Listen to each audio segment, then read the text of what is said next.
Welcome back. New plot twist today involving two key players in the Russia election meddling investigation. The president's son-in-law and close advisor, Jared Kushner, has agreed now to be questioned by the Senate Intelligence Committee about his election year contacts with two key Russian players. We'll get to that in a moment. First, though, the spy drama within the spy drama. House Intelligence Committee Chairman Devin Nunes has some explaining to do. Nunes is already under fire for running to brief President Trump last week about intelligence reports that Nunes says show Trump transition officials were in contact with people under U.S. government surveillance. Nunes raced to meet with the president to tell him before sharing that information with other committee members, Democrats and Republicans. Now, Nunes has refused to be more specific about the intel reports, except to say they don't have anything to do with Russia. He's also refused to say how he learned about them.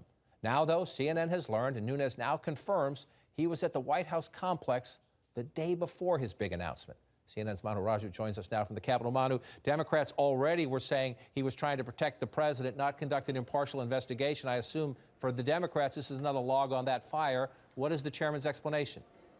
Well, John, we're learning more about his whereabouts the night before that bombshell announcement. Nunes' spokesperson actually just putting out a statement, giving a little bit more information, saying that Chairman Nunes met with this source at the White House grounds in order to have proximity to a secure location where he could view the information provided by the source. He said that the chairman is extremely concerned by the possible improper unmasking of names of U.S. citizens, and he began looking into this issue even before President Trump tweeted that assertion that Trump Tower had been wiretapped. Now, why is this significant? Because Nunes has not been saying whether or not this information came from the White House. In fact, multiple times last week, I asked him, can you categorically rule out that this information came from the White House? He would not do that. He said, I cannot reveal my sources and methods. But the reason why folks are concerned about this, particularly on the Democratic side, is that the part of this House intelligence investigation is looking at White House Trump team contacts with Russian officials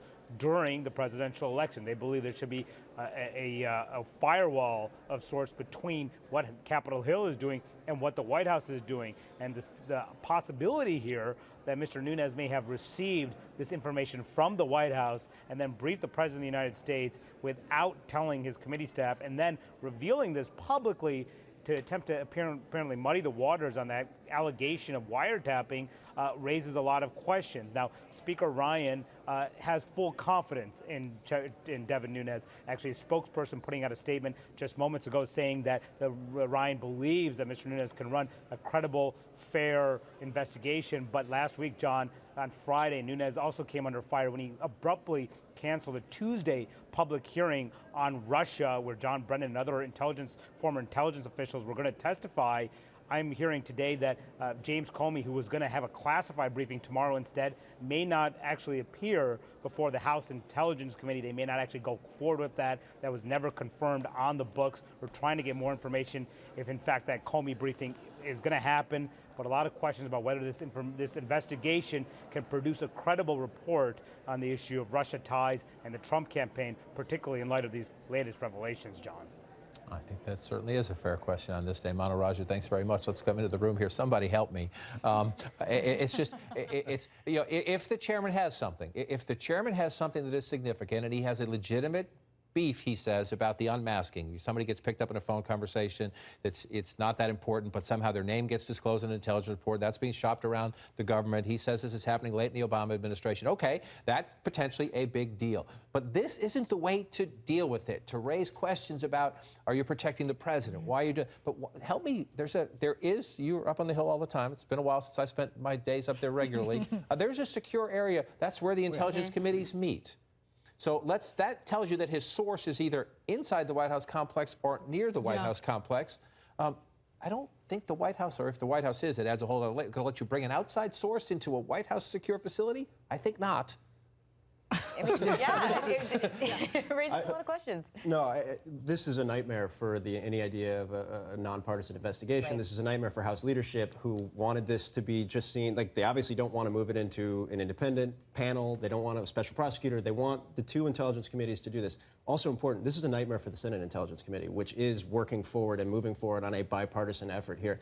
Everything that's happened really, and I was kind of stuck in the weeds on the healthcare debate, but then randomly got a phone call out of the blue saying, did you hear where Chairman Nunes was the night before this all happened? And there's lots of stories and intrigue. Everybody's trying to track down the source and where he went and how it happened. And every piece of this, as it's come out, I've heard bits and pieces of it and gone, man, that's absurd. There's no way that's actually possible. And then they confirm it, like a few days later or a day later. And so I think the difficulty here is everybody trying to focus on what the chairman wants you to focus on, which is the unmasking of these individuals is a very bad thing that is very concerning to him, that's very concerning, frankly, to members of both parties if this is what's actually happening.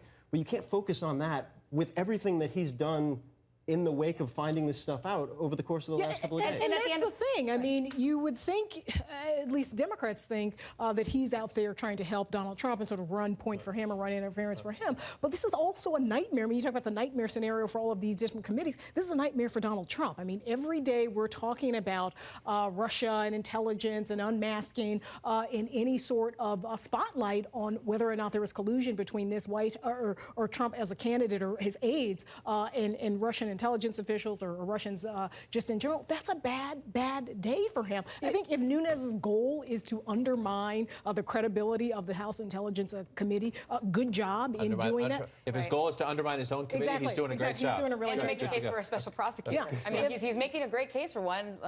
Who knows if they'll ever have one. Right. But Nunes is doing a good job making the case. In any line of work, but especially in politics, when your boss, in his case the speaker, has to issue a statement saying he has full confidence in you, that's just not a good day. Right. If the knowing what we know now, which obviously isn't that much, if someone at the White House or the National Security Council was his source for this information, it raises the obvious question of why couldn't that person just tell the president? Right.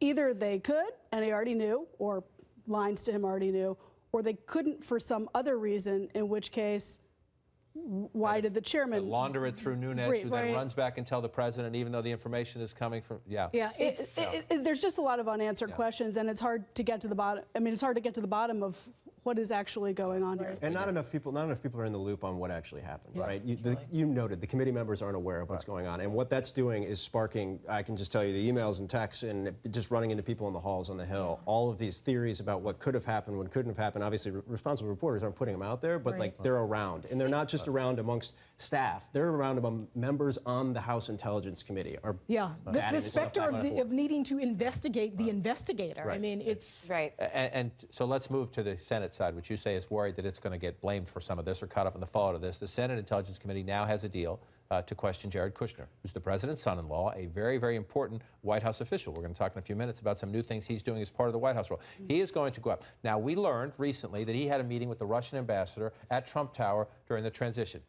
Could be nothing, right? He was in charge in the White House. Let's put the statement up right now and get it over with. Throughout the campaign and transition, Jared Kushner served as the official primary point of contact with foreign governments and officials. Given this role, he volunteered to speak with Chairman Burr's committee, but has not yet received confirmation. That's from the White House. Could be absolutely nothing. The president's interested in having better relations with Russia. It's nice to meet you, sir. Here's my email. Here's yours. What's the best way to get in touch with you? Who are your deputies on this issue, on that issue? Could be absolutely nothing. Except we were asking the Trump transition and then Trump administration for months, who did you meet with from Russia during the campaign? They didn't disclose it. Then we find out. Today, as this testimony is scheduled, or this questioning, I should call it, is scheduled, it turns out he also met with the head of a state-run Russian bank who just happens to be incredibly close to Vladimir Putin. Now, again, could be innocent, could be about economic contacts, but this bank is under sanctions by the Obama administration. They didn't disclose it. So by not telling us things, they raise suspicions. The drip, drip, drip is what's hurting this administration. It's not what happened. It's that we're finding out about it later. And to Nia's point earlier, the fact that we're still talking about Trump officials and their contact with the White House. If they had put this all out there initially, there would have been a frenzy. We would have talked about it for a week or two, but not the first 2 months of the administration, which is the case. Yeah, and this idea that Jared Kushner is voluntarily going before this committee, I voluntarily file my taxes every year. I mean, it's essentially the same thing. I mean, he's at some point this was going to happen because there is such a spotlight on all of these folks who are around the president, who have been very close to the president. And it also just points to the fact that they don't have a strategy in terms of how to deal with Russia and all of the things that are coming out. There's no proactive proactive strategy. It's all reactive. You know, weeks ago, they could have put out a list of this person met, this is what the conversation was, this is how many times it happened, this is when it happened. None of that. That's how Washington traditionally works. Yeah. But they are untraditional in many, many ways. Right. This one included. And Jared Kushner's role at the White House is untraditional, as we all know. He's a young man, doesn't have government experience, but has earned the president's trust. And he and his wife, Ivanka Trump, obviously care a great deal about their personal reputations, their professional reputations, not just in this current role in government, but beyond, kind of before and after the Trump administration. He's got his hand in a number of ventures, as we're discussing, you know, Mideast peace, international relations all over the world. So his credibility on this has ripple effects and beyond. So I think that's part of the reason why Ripple he's... effects, and let's, in the art of the segue, we're talking about Jared Kushner going up to testify before the Senate Intelligence Committee at some point. Next, the president on Priority One, the economy, is turning to Jared. How the Trump White House lost the health care battle and what it sees as the lessons to be learned.